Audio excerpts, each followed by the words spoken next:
کفارہ کس سے کہتے ہیں اور اس کے ادا کرنے کا طریقہ کیا ہے؟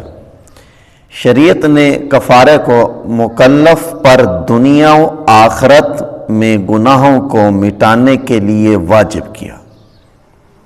کفارے کا حکم عموماً روزے رکھنے، غلام آزاد کرنے، مساکین کو کھانا کھلانے یا انہیں لباس فراہم کرنے پر مشتمل ہے، جیسا کہ احادیث سے مبارکہ ہے۔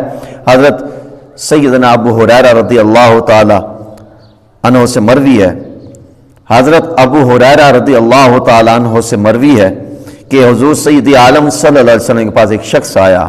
اس شخص نے رمضان میں اپنی بیوی سے صحبت کر لی، پھر رسول اللہ صلی اللہ علیہ وسلم سے اس سے مسئلہ دریافت کیا تو آپ نے فرمایا تم غلام آزاد کر سکتے ہو؟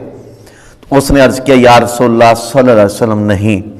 پھر آپ نے فرمایا 2 ماہ کے روزے مسلسل رکھ سکتے ہو؟ اس نے کہا نہیں۔ پھر آپ نے فرمایا کیا 60 مسکینوں کو کھانا کھلا دو؟ پھر آپ نے فرمایا 60 مسکینوں کو کھانا کھلا دو۔ یہ حدیث مبارکہ مسلم شریف کی حدیث مبارکہ ہے کتاب الصوم کے اندر۔ تو یہ طریقہ حضور سید عالم صلی اللہ علیہ وسلم نے آپ نے ہمیں بتلایا کفارہ عطا کرنے کا۔